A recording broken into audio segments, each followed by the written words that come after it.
Je me présente, Bernadette Bonnour, présidente du Rotary Club de Nemours-Saint-Pierre.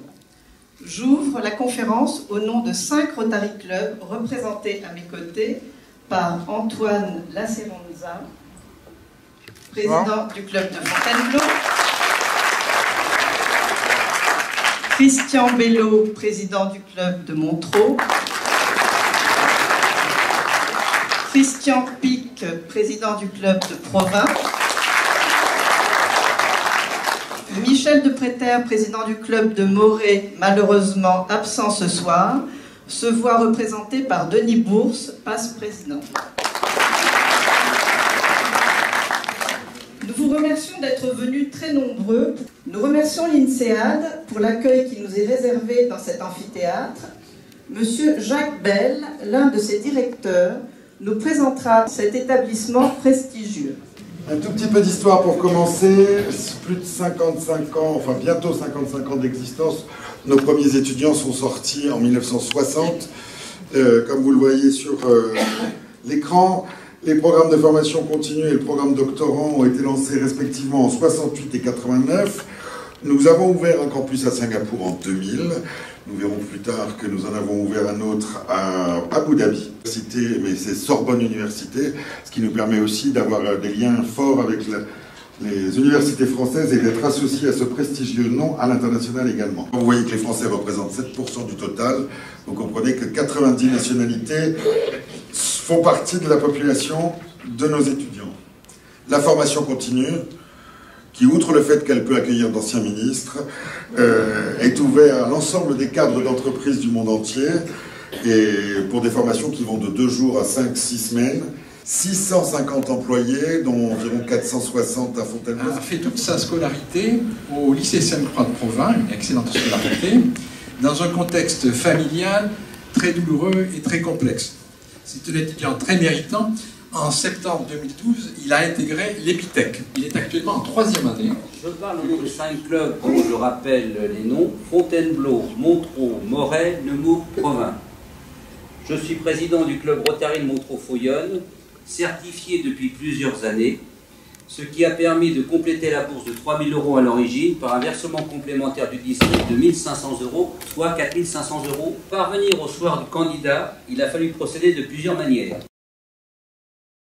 Personnes qui sont reconnues ce soir et qui sont récompensées, c'est évidemment une maman, c'est évidemment toute une famille, puisque vous avez signifié qu'il y avait ici son frère, qui est tout aussi méritant.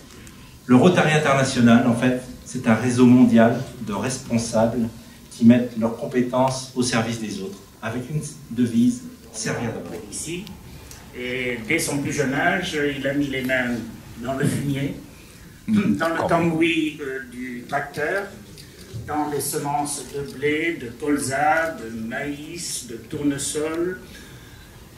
Il a été confronté au fait à l'âge de 17 ans, par le décès de son père, il a dû interrompre ses études, mais rassurez-vous, il a appris très très vite dans la vraie vie, c'est-à-dire dans l'exploitation familiale avec ses frères et sœurs, puis ensuite dans le syndicalisme agricole, et puis ensuite dans des entreprises grandes et petites de l'économie productive, créatrice de richesse, celle qui est issue, qui utilise les ressources du sol. Je suis intéressé de savoir comment vous voyez leur avenir. Ce sont les très grandes fermes, dont beaucoup d'exploitants sont ici présents, de la Beauce et de la Ville.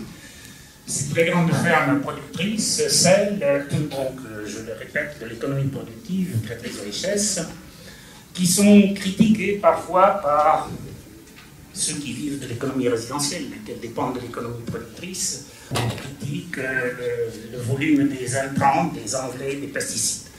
Vous allez nous parler de tout ça. Malheureusement, il y a 800 à 850 millions d'entre nous qui, aujourd'hui, souffrent de malnutrition. Ce n'est pas de la sous-nutrition systématiquement, mais c'est de la malnutrition, donc des carences, des problèmes d'obésité, bref, des problèmes assez récurrents en matière de régimes alimentaires ou tout simplement d'inaccessibilité à une alimentation suffisante. Mais dans le même temps, et c'est le grand paradoxe, on a sur ces 7 milliards d'habitants aujourd'hui, on a 2,6 milliards, 2,7 milliards et on sera certainement 3 milliards à la fin 2015 d'utilisateurs de systèmes connectés, interconnectés. Donc vous voyez, d'un côté, des problèmes encore de malnutrition, mais de l'autre, finalement, une population qui croît à une vitesse vertigineuse en matière d'équipement informatique et surtout de connexion et d'interconnexion. Alors, il n'y a pas de relation entre les deux, c'est simplement pour dire qu'il y a des priorités aujourd'hui peut-être dans le monde qui ne sont peut-être pas tout à fait là où on pourrait les attendre. En tout cas, on voit qu'on a encore beaucoup de progrès à faire de ce côté-là. Un autre indicateur qui est intéressant, c'est qu'évidemment, quand on parle d'agriculture, on ne peut pas parler d'agriculture, voire de régime alimentaire, sans évoquer un sujet qui est majeur, y compris dans un pays comme la France, qui est la question de la diversité. Alors pourquoi la diversité? Parce que d'abord, si nous comparons aujourd'hui, alors ce que Denis tout à l'heure appelait une grande ferme, bon alors, je ne sais pas où il faut mettre la barre, on a le sentiment en France que dès qu'on a passé les 100 hectares, c'est une grande ferme.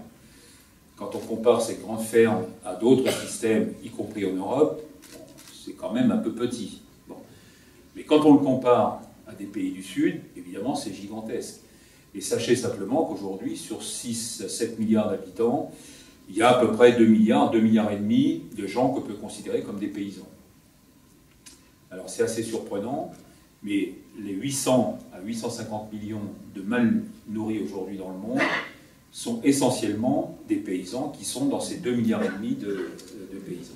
Donc ça montre aussi, là aussi, je vais dire, la difficulté que nous avons à gérer ce type de problème. En tout cas, ça amène une première conclusion, c'est qu'on ne peut pas être à la fois univoque et surtout un peu monolithique par rapport à cette question de l'alimentation de l'agriculture. Il faut la replacer dans le contexte dans lequel elle s'effectue, je parle de l'agriculture, et dans lequel elle se consomme, je parle de l'alimentation. Et en disant cela, il ne s'agit pas de s'affranchir de nos responsabilités et des solidarités qui doivent être les nôtres. À l'OMC à l'époque, ou du GATT comme ça s'appelait à l'époque, mais de l'OMC aujourd'hui, dans les rapports multilatéraux sur le commerce, on avait l'habitude d'entendre de la part des grandes institutions internationales, je pense au FMI, je pense à la Banque mondiale, et j'ai assisté, moi, en tant que représentant déjà de la FSEA dans ces réunions. Nous étions dans les couloirs, mais enfin, on vivait ça en direct. On nous disait quoi? On nous disait, finalement, les choses sont simples. Il y aura de grands pays producteurs agricoles, sous-entendu très compétitifs, et puis il y aura, de l'autre côté du monde, des pays importateurs à qui il faudra fournir de l'alimentation à bas coût. Ça, c'était la théorie, finalement, des années 80, 90, jusqu'aux années 2000. Aujourd'hui, ce système-là, il est mort et enterré. Et tant mieux. Pourquoi? Parce qu'on est en train de se rendre compte qu'il faut une plus grande interaction, une plus grande, j'ai envie de dire presque intimité, entre un minimum de production agricole lié ou relié à la consommation locale. Alors quand on dit local, c'est pas forcément près de chez soi. C'est par région que nous entendons cette notion de localisation. Mais pour prendre un exemple très concret, on voit bien que si je prends le continent africain, aujourd'hui, la plupart des pays d'Afrique veulent absolument, et ils ont raison, redévelopper finalement une agriculture de production pour satisfaire une partie, peut-être pas la totalité, mais une partie au moins de leurs besoins alimentaires, ce qui fait qu'il y a une sorte de rééquilibrage entre la production d'un côté et la consommation de l'autre. Bien sûr, tout ça est assez théorique, on sait bien que le continent américain va rester largement exportateur, nord et sud, et qu'il y aura des pays, je pense notamment à proche Moyen-Orient, je pense au bassin méditerranéen, qui resteront durablement et sans doute éternellement, si je puis dire, importateurs. Ça, c'est pour des raisons physiques, géographiques, accès à l'eau, etc. Mais on voit bien qu'il y a quand même une forme de rééquilibrage, et je dis tant mieux. Je dis tant mieux parce que dans cette dimension-là, il y a un élément qui nous paraît extrêmement important à soulever et qui est fondamental pour un pays comme la France, ou des pays qui peuvent se retrouver dans une sorte de complexe alimentaire comme la France. Je veux parler de l'identité de la culture alimentaire. Et c'est là où il y a une sorte de progrès qui est en train de s'effectuer aujourd'hui, grâce d'ailleurs à vous tous, parce que vous êtes les premiers en tant que consommateurs à demander de plus en plus de l'origine, de la traçabilité, comme on le dit, même si le mot n'est pas très joli, mais en tout cas une sorte de relation un peu plus identifiée entre une production agricole en amont et puis sa propre alimentation. Et je crois que ce phénomène, il est en train de gagner du terrain un peu partout, à tel point que si vous suivez, enfin pour ceux qui suivent un peu ces négociations internationales, où la question agricole était centrale depuis les années, en gros les années 95, c'est à peu près dans ces années-là où c'est devenu vraiment très prégnant. Aujourd'hui, grâce en particulier à des pays comme l'Inde, mais la Chine également, l'Europe, la France, on est peut-être passé d'une situation où on avait le sentiment que par le multilatéralisme, comme on l'appelait, on allait régler tous les problèmes alimentaires. En gros, on supprimait les droits de douane, on supprimait toutes les formes de contingence, et puis on arrosait le marché mondial de matières premières, et avec ça, on allait régler les problèmes. On sait bien que ce n'est pas comme ça que ça va se passer, et pour des raisons à la fois, tout simplement, de stratégie, enfin, stratégique au sens politique du terme, mais aussi pour les raisons environnementales, d'empreinte carbone, etc., on revient quand même sans doute à une forme peut-être un peu plus localisée de cette relation agriculture et alimentation. Deuxième point sur lequel je voudrais mettre l'accent, qui est un peu dans le droit fil du premier, c'est qu'on sent bien aussi que de nouvelles exigences, au fond, mais qui peuvent devenir aussi des atouts pour certaines agricultures, se font jour. C'est pas nouveau en soi, c'est pas ce soir, mais enfin, ce sont quand même des choses qui évoluent dans le temps. Bon, évidemment, la question environnementale, mais la question sociale, le rapport à l'emploi, le rapport au territoire, les projets de territoire, comme on les appelle, aujourd'hui, de plus en plus, font partie intégrante, au fond, des politiques agricoles en tant que telles. Et ceci est plutôt le volet, j'allais dire, en tout cas, l'orientation plutôt positive des choses, parce qu'à côté de ça, et ça c'est aussi une nouveauté, en tout cas elle est récente, puisqu'on peut la dater, c'est 2007, on est basculé d'un monde où il y avait une certaine régulation sur les matières premières à un monde complètement dérégulé. Alors il y a 2 ou 3 explications à ça. Pourquoi 2007? Parce que c'est en 2007-2008 que nous avons vécu la première flambée significative des cours des matières premières, qui avait au fond 2 origines. La première, c'est que les marchés financiers ont découvert, pas par hasard, mais parce qu'il y avait beaucoup de liquidités dans le monde à l'époque, que les matières premières agricoles pouvaient devenir des éléments ou des sujets de spéculation au même titre que des matières premières de type ferreuse ou minerais ou autres, ou métaux précieux par exemple, et que du coup, on a vu, alors je vais vous donner un exemple parce qu'il est assez révélateur, rien que sur le marché du blé, là on est en 2007-2008, avant 2007, en gros, on échangeait 5 fois la récolte de blé mondiale à Chicago, 2007-2008, 45 fois, en papier évidemment. Bon. Donc on s'est dit, il se passe des choses. Alors le dernier qui a pris la patate chaude, évidemment, il s'en est souvenu, mais il n'empêche que, quand je dis le dernier ou les derniers, on s'est même aperçu à l'époque que, au fond, une dizaine d'opérateurs mondiaux pouvaient faire basculer un marché, des opérateurs financiers. Donc, il y a eu une première réaction. La réaction, elle est arrivée en 2011. Sous l'initiative de la France, il y a eu un G20 agricole qui a fait prendre conscience au monde qu'on ne pouvait peut-être pas rester dans cette situation. Et sans doute, ne pouvions-nous pas traiter une matière première agricole fondamentale à la vie, comme on pouvait traiter d'autres types de produits qui le sont moins quand même. Bon. Alors, je passe les détails, on pourrait revenir dans la discussion si vous le souhaitez, mais a été mise en place une série sinon de solutions, en tout cas de réflexion pour essayer quand même de faire un petit peu on ne peut pas appeler ça de la régulation, mais de prise de conscience parmi les grands pays producteurs et les grands pays importateurs pour se dire, il faut peut-être, ou un fabricant d'aliments du bétail, qui a une matière première qui vaut 100 au mois d'août de l'année X, il se retrouve au mois de décembre, ça vaut 180, ou pour pouvoir dire 200. Bon, c'est les fluctuations sur lesquelles nous sommes aujourd'hui. Ce qui évidemment rend les choses complètement compliquées. Alors, on a des systèmes d'arbitrage, on a des marchés à terme, il y a tout un tas de dispositifs. Il n'empêche que quand on est à l'envers, on est à l'envers. Bon, et ça a créé quand même un certain nombre de situations extrêmement décalées dans le monde. Vous rajoutez à ça un troisième phénomène. Alors celui-là, bon, il est à géométrie variable. Là, on est en plein dedans. C'est la question des embargos. Alors, il y a l'embargo russe, qui vient aussi nous compliquer la vie. L'embargo russe, aujourd'hui, il porte sur 3 types de denrées, les fruits et légumes, le lait, enfin les produits laitiers, et les produits viande.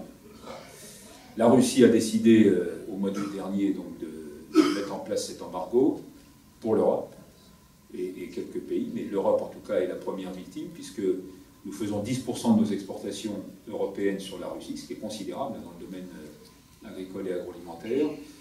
Et donc la réaction, évidemment, des marchés, vous la connaissez. À partir du moment où on ne peut plus pénétrer le marché russe, on en fait quoi de cette marchandise? Ce n'est pas un jeu de bonne taux où on prend une caisse, on met dans l'autre, etc. On se retrouve avec de la marchandise sur le marché européen, ça écroule les cours, Et c'est ce qui explique qu'en ce moment, en particulier, fruits et légumes, lait, viande, on a des situations extrêmement critiques, ou constatées, ou en devenir, notamment pour les produits laitiers. Donc voilà, une situation qui est rendue complexe aussi par des interventions politiques qui faussent le jeu d'une concurrence quand même qui est déjà assez complexe comme ça. Ça, c'est un peu la toile de fond. Alors dans tout ça,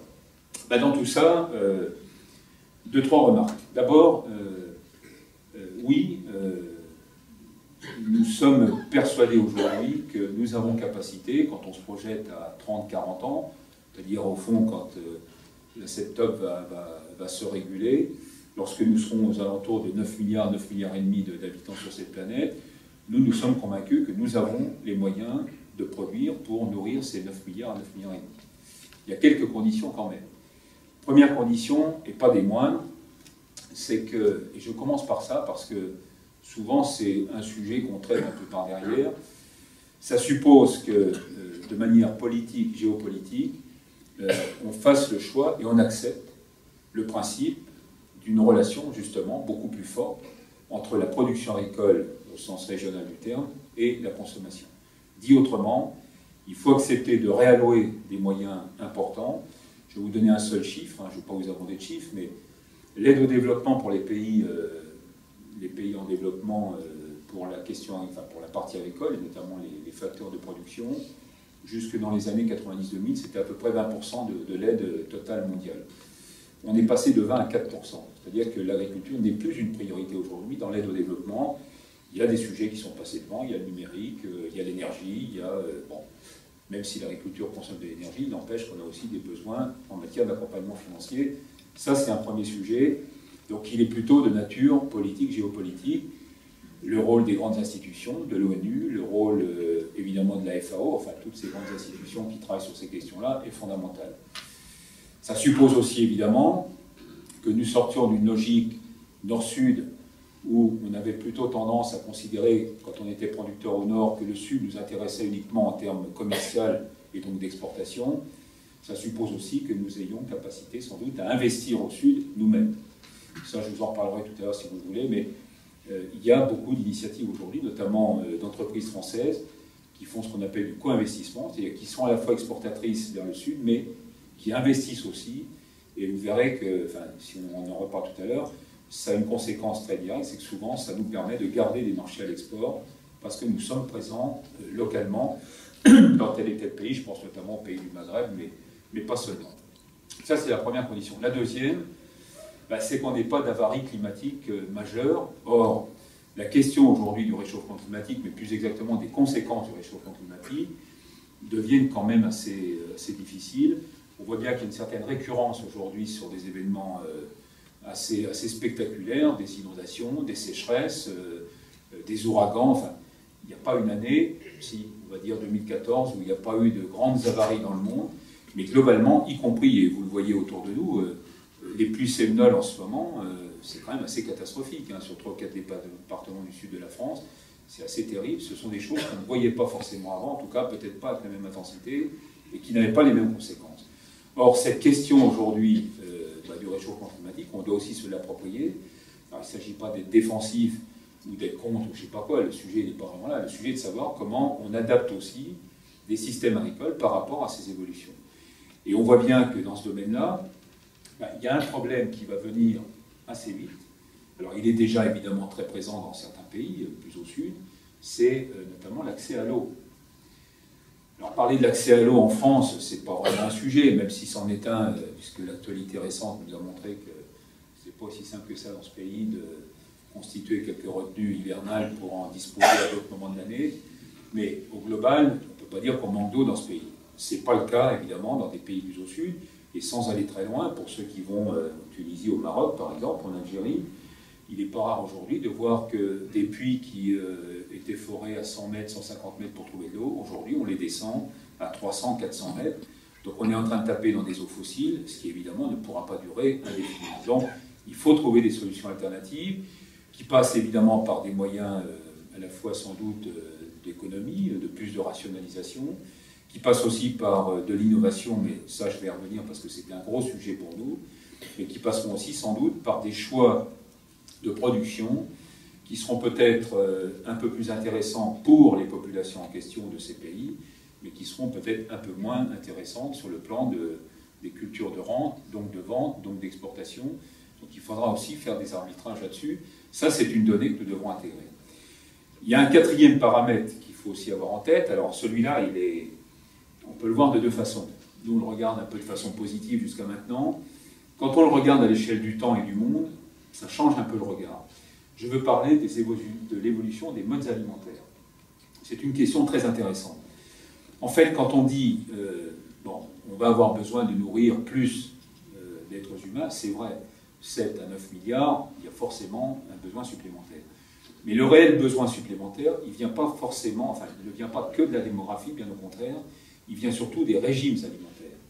Et ce que nous voyons aujourd'hui, alors le cas de la Chine est tout à fait symbolique et révélateur, mais c'est vrai dans d'autres pays émergents, dès que le pouvoir d'achat monte dans des pays en développement ou des pays émergents, le premier poste de dépense va en général sur une alimentation beaucoup plus sophistiquée. Qui dit alimentation plus sophistiquée dit aussi des consommations en amont plus importantes. Alors ça se mesure comment? Là où vous consommiez du riz en l'état, du mil en l'état, ou des céréales, quelles qu'elles soient en l'état, vous commencez à consommer des viandes, plutôt des viandes blanches dans un premier temps, puis des viandes rouges, puis des produits laitiers. Or, la conversion d'une protéine ou d'une calorie énergétique végétale, quand elle est consommée en l'état, ça fait toujours 1. Bon. Quand elle est consommée en viande blanche, il en faut 3 à peu près pour avoir le même rapport à la sortie. En viande rouge, il en faut 7, et en lait à peu près de la même manière. Même chose pour la consommation d'eau. Donc on voit bien qu'il y a des phénomènes qui accélèrent finalement, au-delà de l'aspect démographique, les besoins alimentaires mondiaux. Et quand je parlais de la Chine, pourquoi je disais que c'était révélateur? Parce que la Chine aujourd'hui, qui était un grand pays exportateur, notamment en céréales, mais pas seulement, est devenu maintenant un importateur net depuis les années 2010. C'est-à-dire que le rythme, évidemment, de sa démographie, mais c'est pas vraiment ça, c'est plutôt le rythme de son modèle, de sa croissance alimentaire, va plus vite que sa capacité de production. Donc, évidemment, ça interroge. Et ça interroge doublement parce que on voit bien qu'à la fois, ça offre des perspectives pour les pays exportateurs, et nous sommes les premiers à nous en réjouir quand les marchés tirent, ce qui était le cas au fond sur les 2-3 dernières années. Sur le moyen long terme, on peut se poser quand même quelques questions. Alors, en vous disant ça, je suis prudent. Je suis prudent parce qu'on voit bien tout de suite que ça peut amener 2 types de conclusions. Une première conclusion, et peut-être parmi vous, il y a-t-il des militants ou des adeptes dans cette salle, c'est de nous convaincre, nous, pays développés, pays occidentaux, en particulier la France, que notre régime alimentaire, il faut le mettre au panier et il faut revenir à un régime végétarien, pour ne pas dire végétalien. C'est tout le militantisme sur le bien-être animal et tout ça, parce que derrière le bien-être animal, c'est avant tout, en fait, plutôt un militantisme sur le végétalisme ou le végétarianisme. Bon. Donc ça, c'est une première conclusion possible. La deuxième, c'est d'être un peu donneur de leçons par rapport à ces pays émergents, en leur disant, faites pas ce qu'on a fait. Bon, mais allez expliquer à des consommateurs chinois ou sud-asiatiques ou autres, qui ont un pouvoir d'achat qui augmente, qu'il ne faut pas qu'ils se nourrissent avec une alimentation beaucoup plus diversifiée, c'est quand même un peu compliqué. Donc, voilà, on a cette équation-là aussi, évidemment, à résoudre, mais elle est importante. Cinquième point, c'est toute la relation, finalement, à la fois au territoire, à l'environnement, aux ressources naturelles, etc. Alors, je vais tout ça d'impacter. Pourquoi? Parce qu'on voit bien que dans nos systèmes agricoles, et ça vaut pour nous comme ça vaut pour des pays du Sud, une des questions que nous aurons à résoudre à l'avenir va être l'adéquation et surtout le rapport, finalement, entre la consommation d'un côté, consommation d'intrants, consommation de terre, consommation d'eau, etc., tous les facteurs de production, et puis, j'allais dire, la préservation, finalement, des ressources naturelles, quelles qu'elles soient, et en tout cas, de rentrer dans une économie agricole beaucoup plus économe. Alors pour ça, il n'y a pas de miracle. Comment est-ce qu'on peut augmenter les rendements, de la productivité, sans consommer plus, voire en consommant moins? Il y a évidemment un paramètre, il y a un premier paramètre qui tombe sous le coude, mais enfin encore faut-il pouvoir l'exploiter, c'est mettre à profit à la fois des agriculteurs, et notamment des communautés paysannes pays par pays, des moyens très innovants, d'abord de l'information, mais des moyens innovants aussi en matière de production, pour faire en sorte que par la recherche, par l'innovation, par les technologies, par bref, un certain nombre de systèmes, nous soyons plus économes. Il y a une deuxième entrée qui nous paraît très intéressante, et y compris dans notre pays, on voit bien qu'il y a aussi une réflexion qui avance de ce côté-là. Elle est déjà pour partie pratiquée, enfin, elle pourrait sans doute encore s'améliorer, là je parle de manière très ouverte, y compris devant mes collègues agriculteurs dans cette salle. C'est ce qu'on appelle l'économie circulaire. L'économie circulaire, c'est quoi? C'est une économie agricole à travers laquelle on ne produira plus aucun déchet. C'est-à-dire tout sera recyclable et tout sera une sorte de matière première pour en faire autre chose. Je vais prendre un exemple ou deux exemples. Bon, le premier que on connaît déjà depuis quelques années, alors peut-être faire sauter quelques-uns d'entre vous, mais quelques-unes. On critique beaucoup les biocarburants en France. Bon, certains l'appellent un gros carburant, enfin peu importe. Or, en fait, c'est un premier système d'économie circulaire. Pourquoi? Vous prenez une graine de blé, une graine de colza, une graine de tournesol, une betterave, vous la transformez. Vous avez un premier produit, qui est un produit qui rentre dans le cycle de la production alimentaire humaine. Vous avez un deuxième produit qui sera un coproduit qui, lui, va rentrer dans le cycle de la nutrition animale. Donc on a un deuxième débouché, des plumes, des drèches, des tourteaux, etc. Et puis vous avez un troisième produit, et parfois même un quatrième, mais un troisième en tout cas, qui s'appelle un biocarburant, qui va venir se substituer à du pétrole, du gasoil, de l'essence. Je dis même un quatrième, parce que dans la filière biodiesel, il se trouve qu'on avait un produit fatal qui s'appelait un glycérol végétal. Et le glycérol végétal aujourd'hui, sans le savoir, mesdames, messieurs, vous brossez les dents chaque matin avec une glycérine végétale, qui n'est plus un produit issu du pétrole, mais qui est un produit issu d'une fraction de la transformation de l'huile de colza en ester qui rentre dans les carburants, mais à partir de laquelle, transformation, reste 10%, qui est une glycérine, comme son nom l'indique, végétale, et qui ensuite rentre dans la chimie du végétal. Procter & Gamble, pour ne pas lui faire publicité, donc les Colgate, etc., sont des gros clients de la filière française, puisque la France est leader sur ce marché-là. Et puis il y a d'autres applications qui viennent encore derrière. Enfin, dans la lipochimie, comme on l'appelle, dans la chimie des huiles végétales, il y a une foultitude de produits maintenant qui sortent, sans que vous le sachiez, mais ça montre bien qu'on a aujourd'hui un spectre devant nous extrêmement intéressant. Je prends un deuxième exemple, peut-être un peu plus proche de nos... non pas du terrain, mais en tout cas qui est peut-être mieux dimensionné pour une ou un groupe d'exploitation agricole, c'est le biogaz. Le biogaz, c'est assez intéressant. Pourquoi? Parce que là aussi, ce qui était déchet demain devient une matière première qu'on va faire digérer. Tout à l'heure, vous évoquiez un projet de 100 vaches avec digesteur à la ferme. Il se trouve que là, on est en économie circulaire tout à fait intéressante. On a d'un côté une production végétale qui va nourrir des animaux, lesquels animaux vont rentrer dans une filière évidemment de transformation, etc. Les effluents vont être gazéifiés, méthanisés, pour donc produire de l'énergie, et on va avoir à la sortie ce qu'on appelle un digestat, qui est donc un produit qui va servir de fertilisant pour des terres qui recevront à nouveau des productions végétales. C'est un autre exemple d'économie circulaire, et puis il y a des tas d'exemples comme ça. Donc c'est pour vous dire que là aussi, on a des solutions aujourd'hui. Je ne dis pas qu'elles sont accessibles comme ça du jour au lendemain, mais on voit bien qu'on est quand même un peu sorti, et c'est au fond la grande leçon peut-être de ces dernières années, et c'est ce qu'on va vivre sans doute dans les prochaines. Il se trouve que la PAC des années 60 avait eu quand même une sorte de contre-effet en dehors de l'effet positif qu'elle a quand même généré. En tout cas, je pense qu'elle a eu beaucoup d'effets positifs, notamment pour l'agriculture française. C'est que le bon de commande public, en quelque sorte, c'était « Messieurs les paysans, produisez ». Puis après, on va vous mettre des usines de transformation, etc. Aujourd'hui, la commande publique, c'est pas « produisez », c'est « produisez mieux », « produisez autrement » et « produisez avec le souci d'être plus économe, d'être plus respectueux de l'environnement, de prendre en compte la question de la qualité de l'eau qui est fondamentale, de la qualité des sols, de leur taux d'humus, etc. On voit bien qu'il y a un certain nombre de sujets qui rentrent en ligne de compte.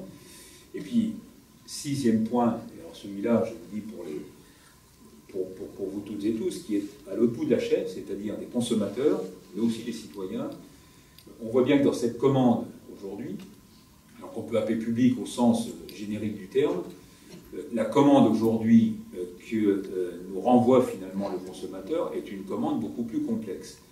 Et en particulier, et je reviens du coup à ce que je disais en démarrant, c'est que cette question de la diversité aujourd'hui, il faut, j'allais dire, la prendre et la vivre comme une opportunité.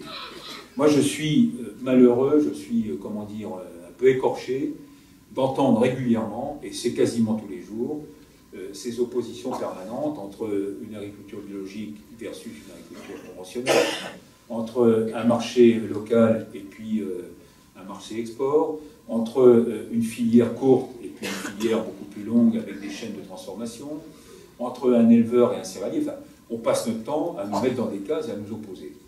En fait, la véritable agriculture qui répond justement à une commande publique alimentaire qui, elle aussi, est de plus en plus diverse, et faisons un peu notre introspection respective, on voit bien que la consommation que nous faisons quand nous sommes, par exemple, dans un restaurant d'entreprise ou à la cantine municipale ou je ne sais où, n'est pas la même, et on attend autre chose d'une restauration où on va aller partager quelques amis au restaurant du coin, ou, par exemple, on va cuisiner le week-end chez soi.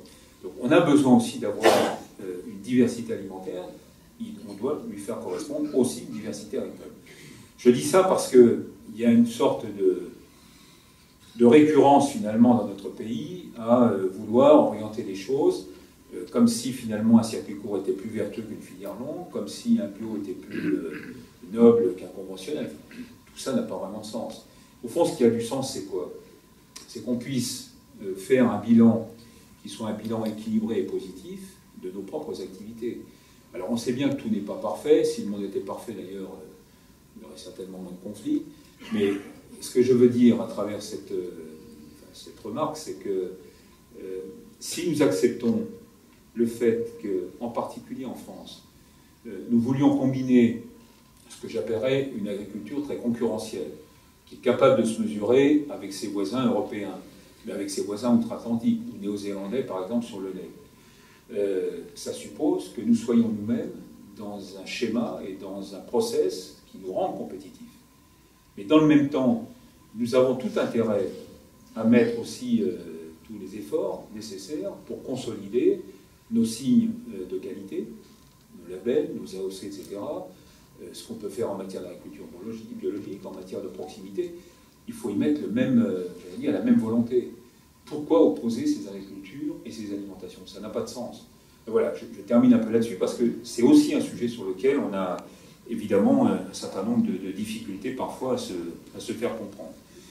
Enfin, 7e point, et ça ne vous surprendra pas, mais ça reprend un peu tout ça. Alors c'est le terme évidemment qu'on utilise un peu facilement, il ne faut pas que ce soit non plus un terme tarte à la crème, c'est que nous devons être durables. Et être durable, c'est quoi?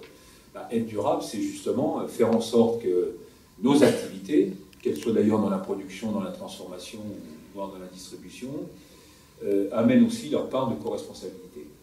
Il se trouve que la semaine dernière, je vais faire un petit peu de pub au passage, mais j'avais avec quelques amis, on a monté une opération qui s'appelle Open Agri-Food, qui est la première du genre, où nous avons réuni pendant 2 jours, à Orléans, à peu près 1000 adultes et 600 jeunes, autour d'une thématique simple, comment faire en sorte que tous les maillons de la filière, du semencier au consommateur, puissent débattre ensemble de manière tout à fait ouverte, à travers des formules très interactives, à travers une 60aine d'ateliers qu'on reproduira chaque année, des questions qui touchent à l'alimentation. Et on voit bien qu'on a un vrai déficit aujourd'hui, non pas de communication, mais d'échange, de partage d'expérience, de confrontation aussi, parce que la confrontation, elle n'est pas toujours fraternelle sur ces sujets-là. Mais si on n'échange pas sur ces sujets-là, on tombe évidemment dans des stéréotypes, on tombe dans des formes de stigmatisation, et c'est comme ça qu'on arrive parfois à des sujets qui deviennent conflictuels, et parfois très conflictuels. Je vous parlais de l'eau tout à l'heure, le rapport à l'eau est devenu extrêmement difficile dans notre pays. Alors que ça devrait être un sujet plutôt, sinon consensuel, mais au moins, on se dise que la ressource, il faut la partager. Pour la partager, il faut déjà peut-être bien l'appréhender, la connaître et la maîtriser, et à partir de là, on peut faire le partage de l'eau. Mais vous voyez, tous ces sujets nous paraissent extrêmement importants aujourd'hui. Alors, je ne vais pas finir sur une note très œcuménique, pour le plaisir, mais c'est simplement pour vous dire qu'on a besoin aussi sur tous ces sujets-là, et je trouve en particulier que, je ne sais pas si l'avenir me donnera raison, mais moi, mon intuition, c'est que la question alimentaire va redevenir un sujet majeur dans le monde. J'en veux pour preuve quand même que depuis quelques années, regardez les printemps arabes où on est la cause, c'était aussi un problème, notamment, de coûts alimentaires dans ces pays-là. Je me rappelle très bien ce qui s'est passé en 2008 en Égypte. Bon, nous, notre dépense alimentaire moyenne en France, pour un ménage moyen, ça ne veut rien dire, un ménage moyen, mais enfin, il faut bien avoir quelques références, c'est à peu près 10-11% de nos dépenses. Bon. En Égypte, à l'époque, en 2007-2008, avant la crise, nous étions à peu près à 25-30% des dépenses moyennes d'alimentation par ménage. Du jour au lendemain, lorsque on a vu la flambée des cours des matières premières, c'est passé de 25-30% à 50%. Donc, problème de pouvoir d'achat, des difficultés énormes, les gens sont descendus dans la rue, et c'est comme ça qu'on a eu l'émergence des printemps arabes. Donc, je dis ça parce que l'histoire nous rattrape, et quand j'évoquais tout à l'heure les famines, les terreurs, les déplacements, etc., à une autre échelle et avec une autre, et dans une autre époque qui est la nôtre, on voit bien que ces questions alimentaires aujourd'hui ressurgissent de plus en plus. Et non seulement elles ressurgissent sous l'angle, au fond, du rapport direct à l'alimentation, mais elles ressurgissent aussi parce que derrière l'alimentation, il y a l'agriculture, et derrière l'agriculture, dans beaucoup de ces pays du Sud en particulier, j'y reviens, vous avez en moyenne une population active qui dépend pour 20 à 25% d'entre elles d'une activité agricole.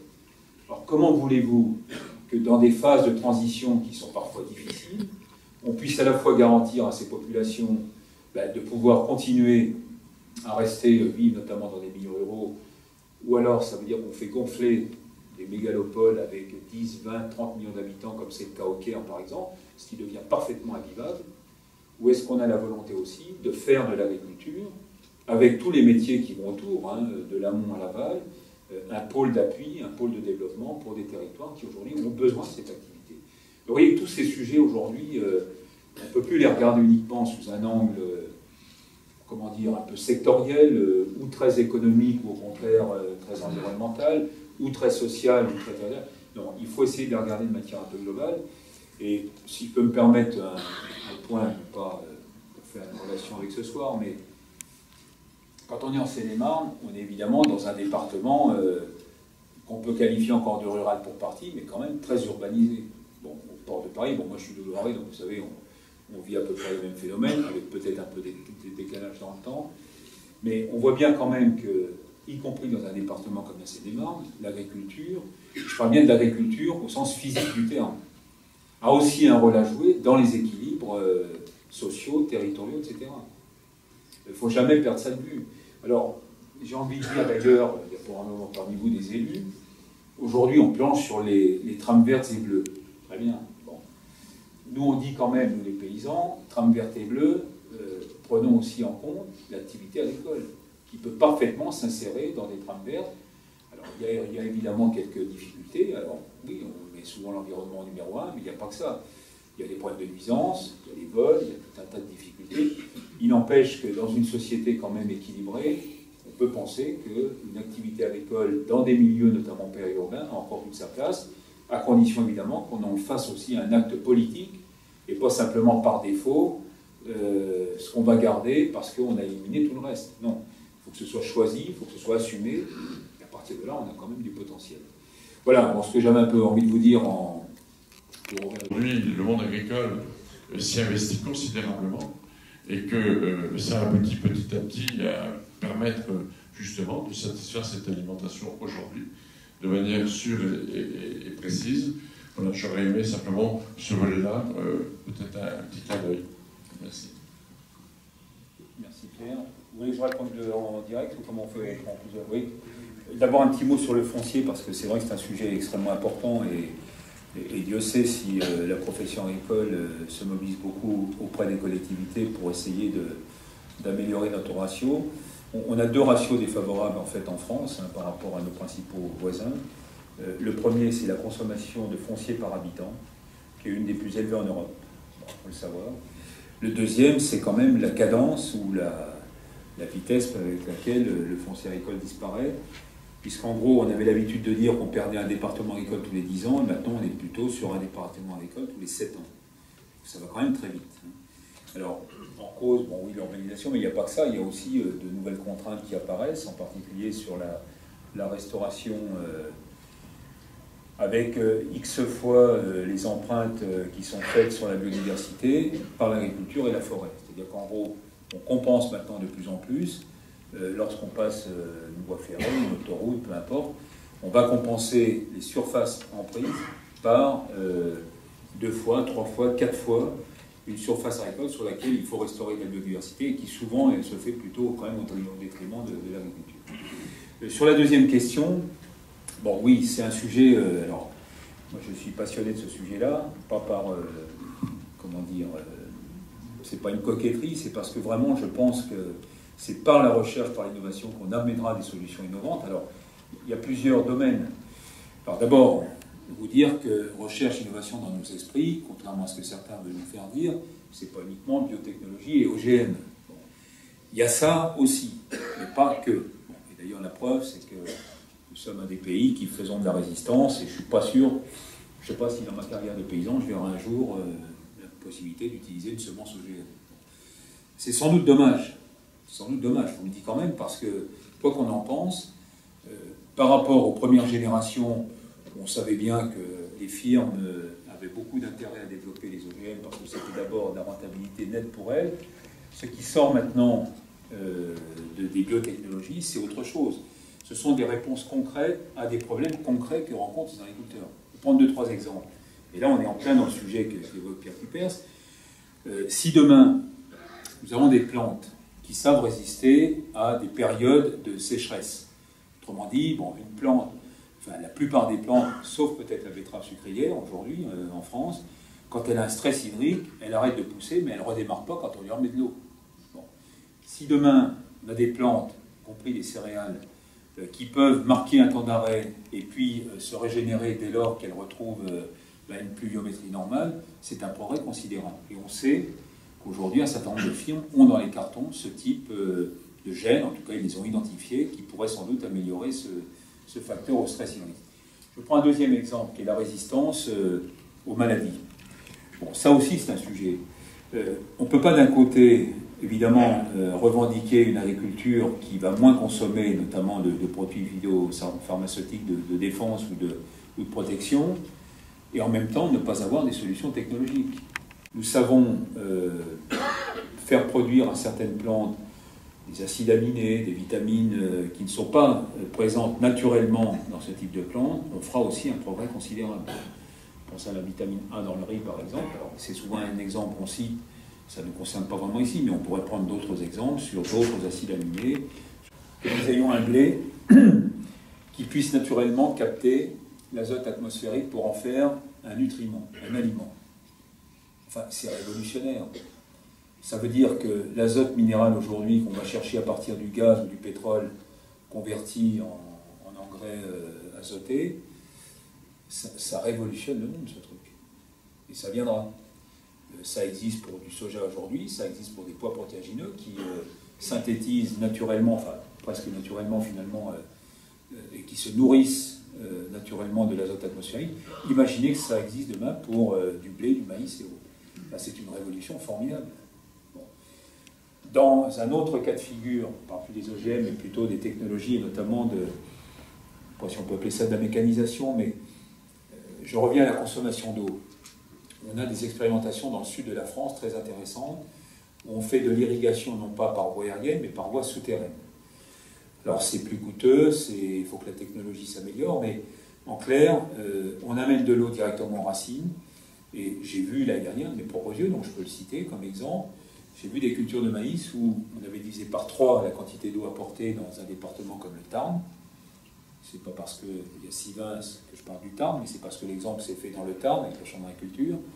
Et là, on a démontré qu'avec 3 fois moins d'eau, on avait le même rendement. Alors ça pose d'autres problèmes, les tuyaux sont enterrés, c'est plus coûteux, etc., etc. Mais il y a des choses qui se passent aujourd'hui. Bon.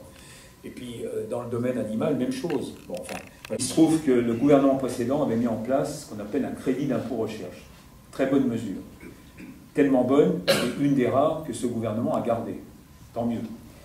Mais moi je fais un constat un peu amer et sévère, c'est que ce crédit impôt recherche aujourd'hui, qui bénéficie, donc, comme son nom l'indique, à des entreprises qui mettent en œuvre des programmes de recherche et donc qui sont aidés fiscalement pour mettre en œuvre ces programmes, il ne faudrait quand même pas que demain le contribuable français, par ce biais, encourage de la recherche dont les résultats seront exploités en dehors de France.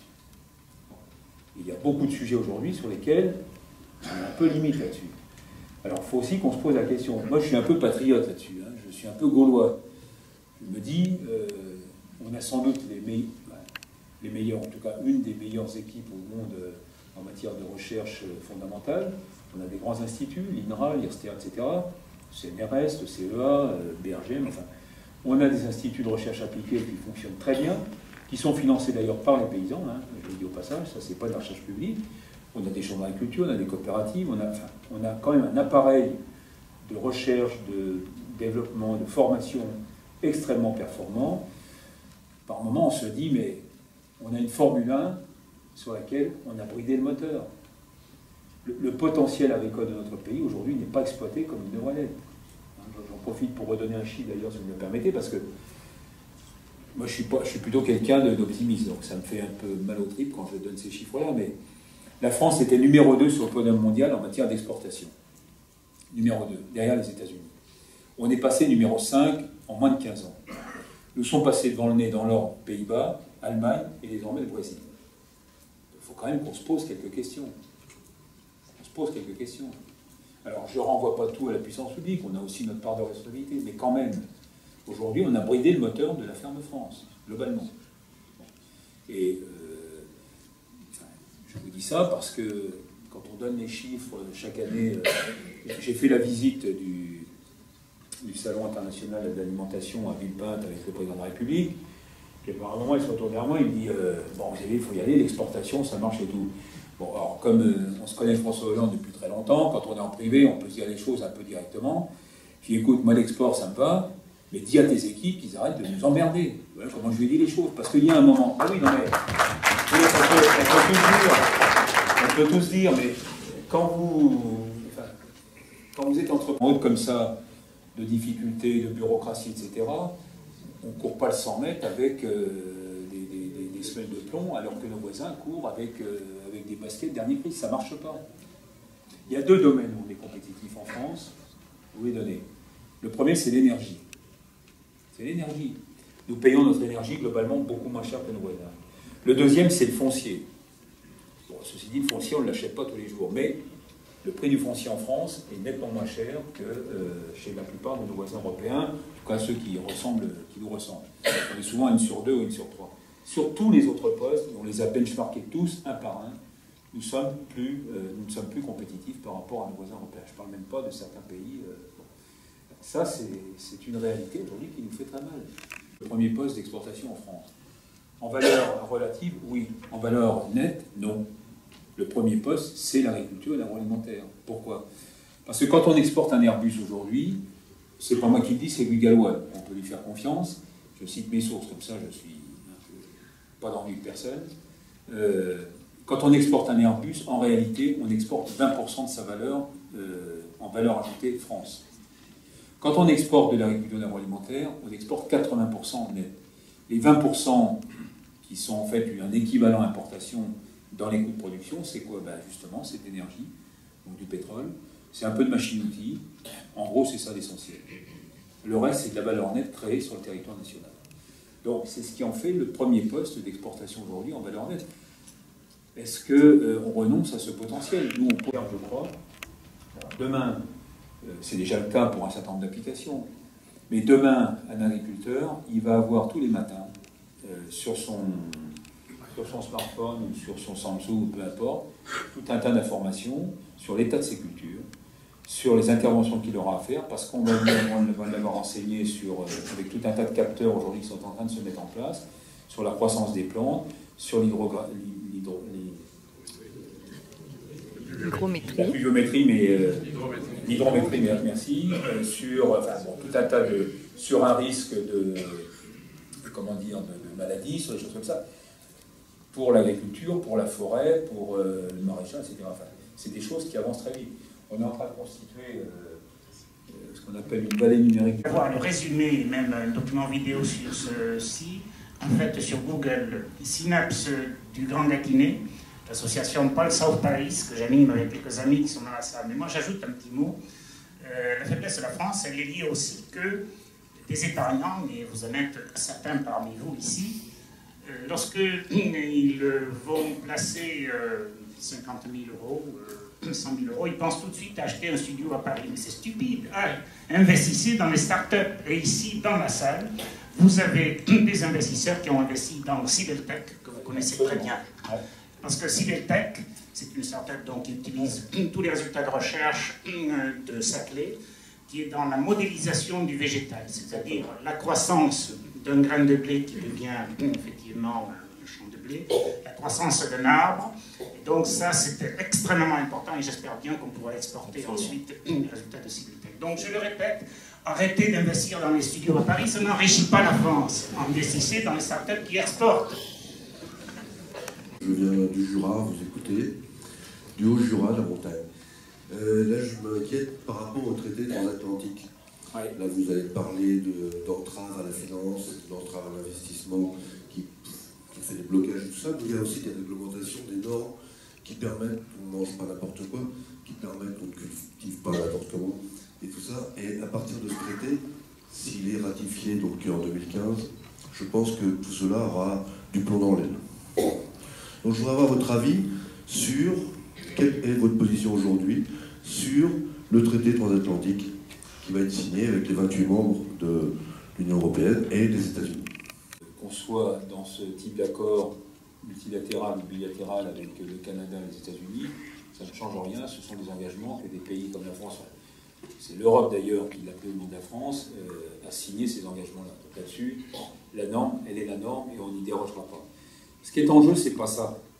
Ce qui est en jeu, c'est une forme de modèle. C'est ce que j'ai indiqué tout à l'heure, à travers culture et identité alimentaire. C'est ça qui est en jeu dans ces accords transatlantiques.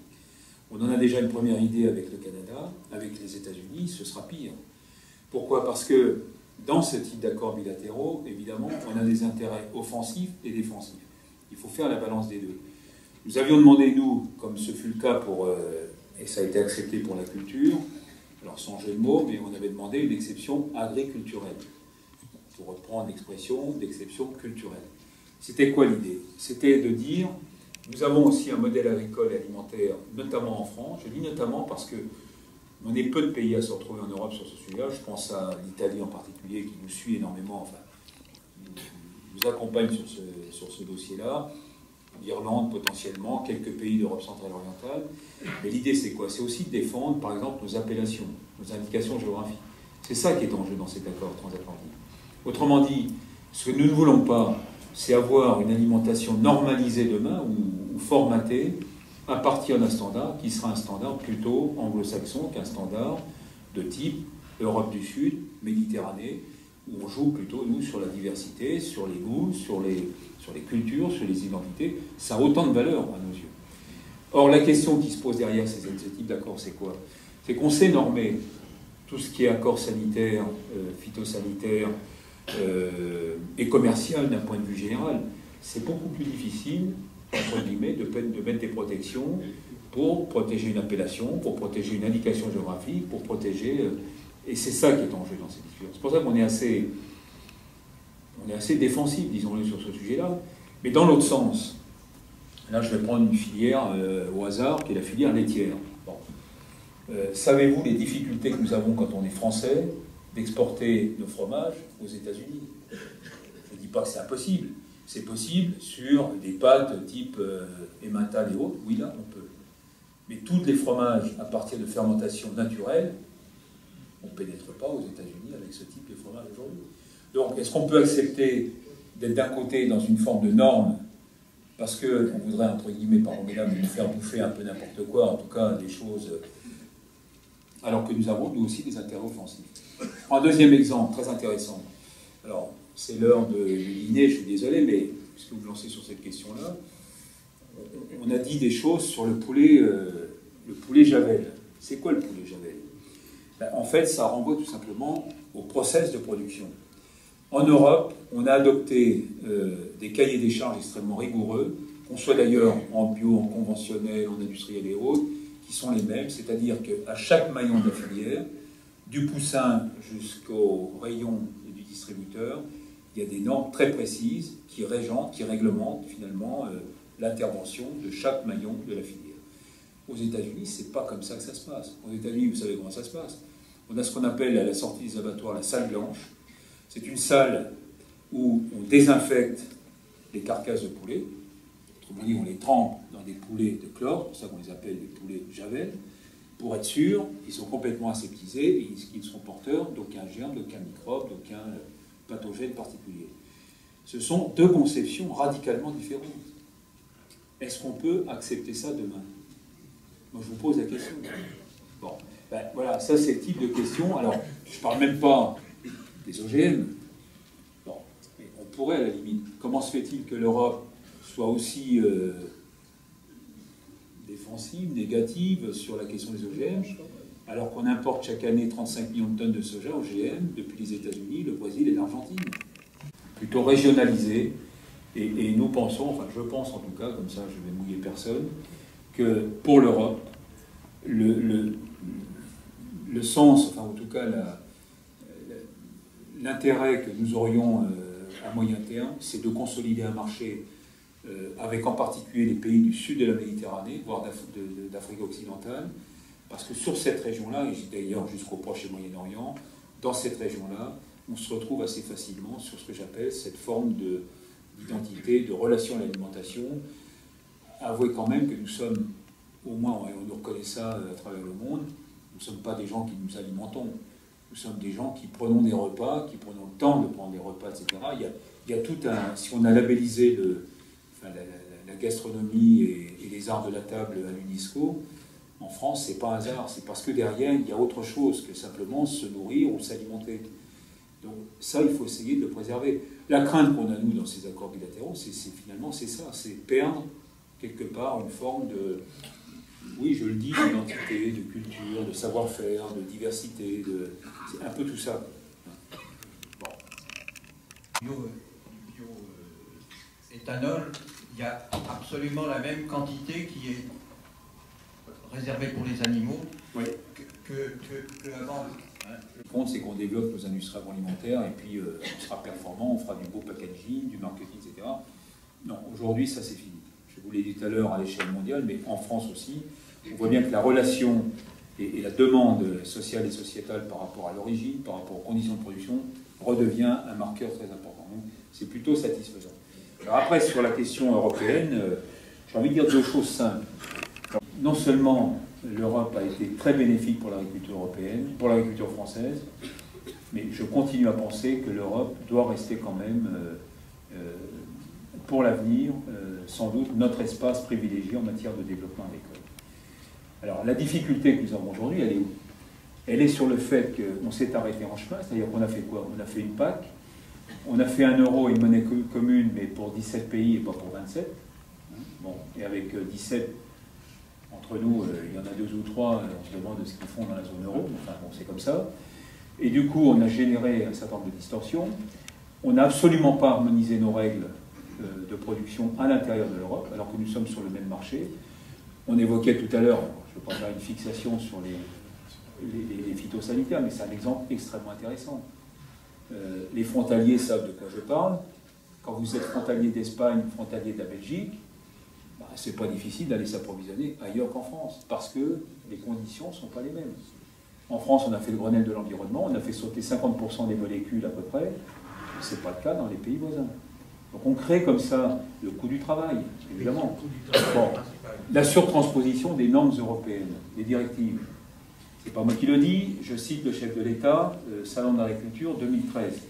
Il nous fait cette déclaration, enfin, pardonnez-moi, mais qui était quand même un peu benoîte de sa part. Ben oui, parce qu'il vient nous dire comme ça, je fais un constat, c'est qu'on a surtransposé les directives en France. La réaction d'un dirigeant agricole, et qui plus est syndical, c'est de dire quoi? Ben, qu'est-ce qu'on attend pour nous remettre à la norme européenne? Je prends 1 ou 2 exemples. Installation classée. Installation classée, dans la plupart des espèces animales, lorsque la norme est à 100 à Bruxelles, il faut être sûr qu'elle est à 50 en France, pour déclencher une procédure d'installation classée. prends un deuxième exemple, on évoquait la méthanisation tout à l'heure.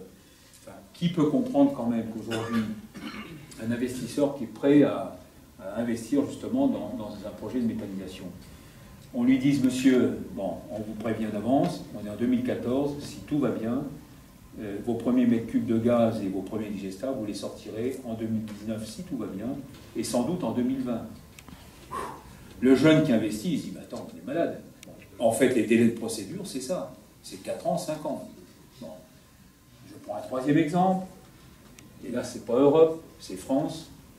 Pardon de répondre un peu à côté de la question, mais ça nous irrite par moment quand même. Bon. Le fameux, ce qu'on appelle improprement d'ailleurs, barrage de Sivins, ce qui est une retenue. Il n'y a pas un mètre cube de béton qui va être coulé. Hein. Je vous le dis quand même. Bon. Ce projet-là, il a démarré il y a 20 ans. Il y a même plus de 20 ans. L'idée a germé en 89. Donc, vous voyez un peu. Bon.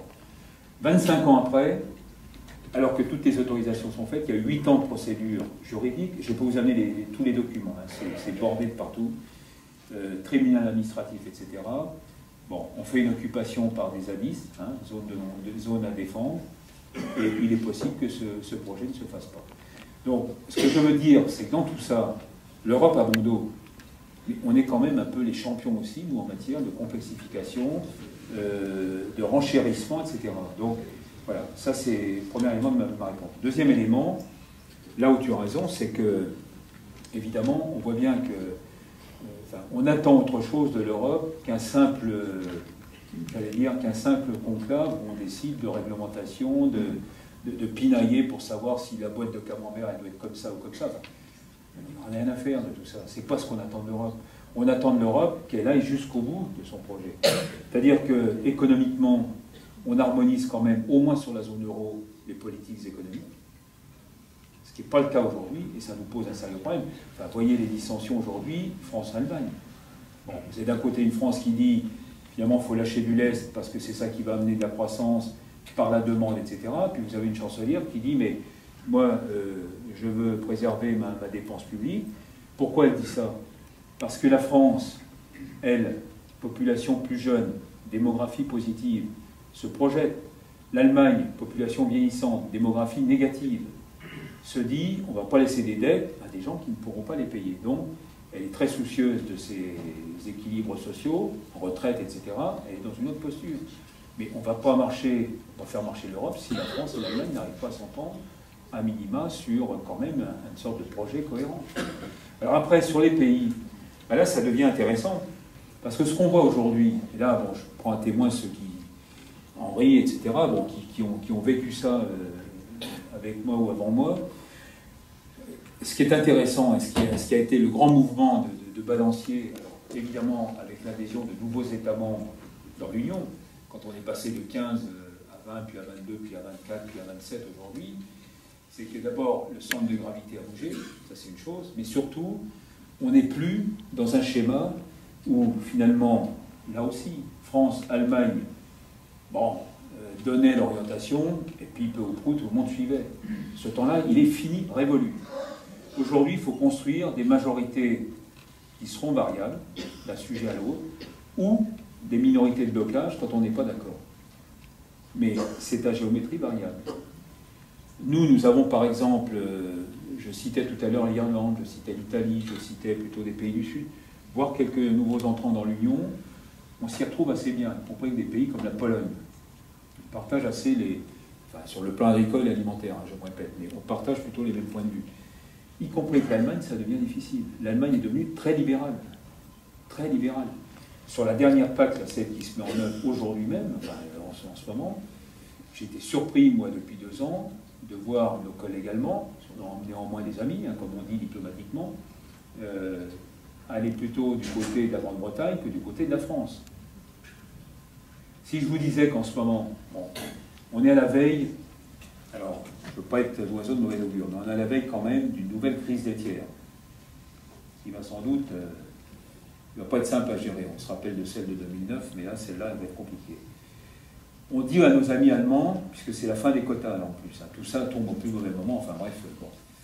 On dit à nos amis allemands, est-ce qu'on ne pourrait pas imaginer quand même une sorte de clause de sauvegarde, un système qui fasse en sorte que quand on atteint un certain niveau de prix, il faut déclencher, je ne sais pas, solution de régulation, en tout cas, ou dégager le marché, parce qu'autrement, on risque de tomber dans les tréfonds. Réponse des Allemands, non. Non. Nous, on joue le marché à fond. Quand ils payent, tant mieux. Quand ils ne payent pas, tant pis. Donc, ça m'amène, troisième élément, à réfléchir sur la PAC d'après 2020. On est déjà dessus, pour savoir les outils, les mécanismes et les moyens qu'il faudra avec, évidemment, qui vont peut-être nous permettre de passer quelques crises majeures, comme on les a depuis quelques années. Peut-être qu'ils soient un peu plus étalés dans le temps, sinon on va passer à la trappe.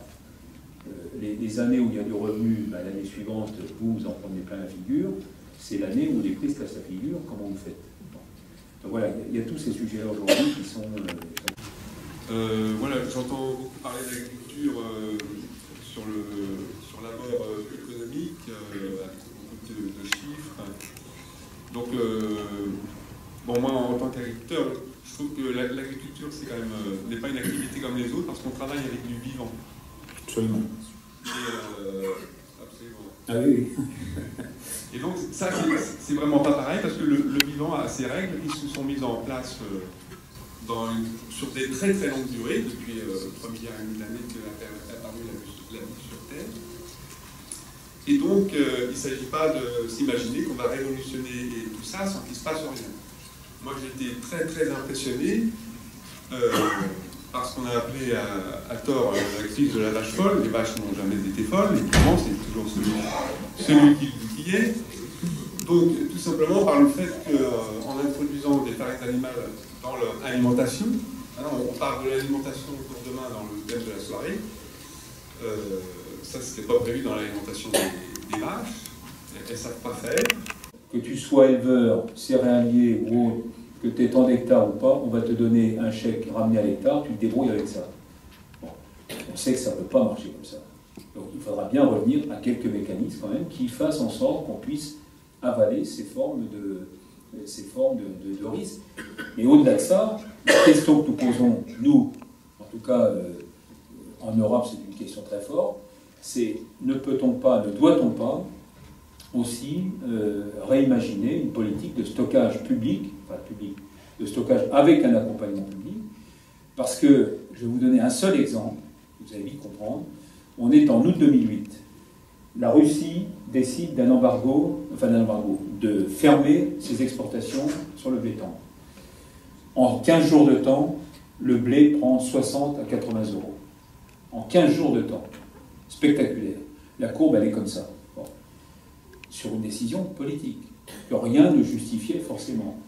La Thaïlande, dans le même temps, ou plus exactement 15 jours ou 3 semaines après, s'apercevant que finalement, en prenant une mesure coercitive, politique, ça produisait un tel effet, a dit, moi je ferme mes exportations de riz. Alors qu'il n'y avait aucune pénurie sur le riz. Aucune. Il n'y avait aucun problème. Le riz a suivi le même chemin. Et puis l'Argentine, pour pas en rester dernière de la classe, a dit, moi je fais pareil sur le soja. Je ferme mes exportations de soja. Donc, moralité, on a fait grimper tout ça artificiellement. Et au passage, je vous l'ai dit, ce sont plutôt les marchés financiers qui s'en sont mis à la poche. Alors oui, nous travaillons avec du vivant et ça nous rend évidemment vulnérables. Mais quand on rajoute en plus toute cette dimension, ce qu'on appelle un peu la main invisible du marché, pour gérer tout ça, il faut quand même être solide. Et malheureusement, on n'est pas forcément équipé aujourd'hui pour gérer ça. Donc ça revient un peu à la question de tout à l'heure, comment l'Europe peut aussi redévelopper une politique publique qui soit un peu plus en phase avec ce que nous vivons sur les marchés physiques en tant que tels et sur le concret de tous les jours. Bien, nous allons respecter l'horaire et nous vous remercions. Merci à vous.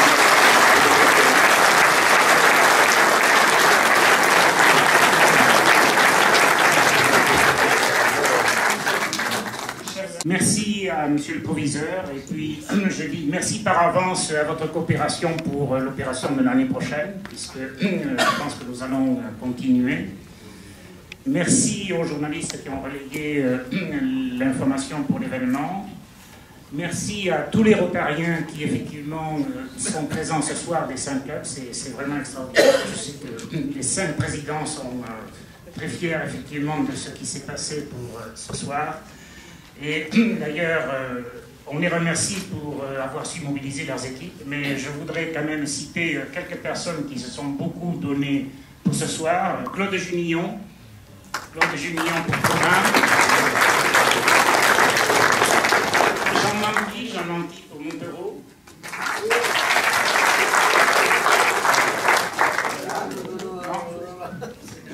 Il se cache. Jean, voyons. Debout. Alain Balouza qui vous a introduit. Dominique Prédu. Eric Roche.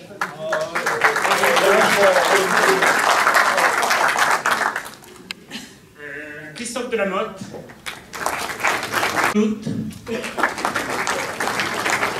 Et puis Maxime Blot, notre vice-gouverneur, notre adjoint gouverneur, qui a effectivement veillé à la bonne orchestration de tout ceci. Merci à tous, vraiment. Et je rappelle que Xavier Dolan est rotarien d'honneur du club d'Orléans. Et par conséquent, encore une fois, nous le remercions pour tout ce qu'il a fait en fait son déplacement. Vraiment, c'était super.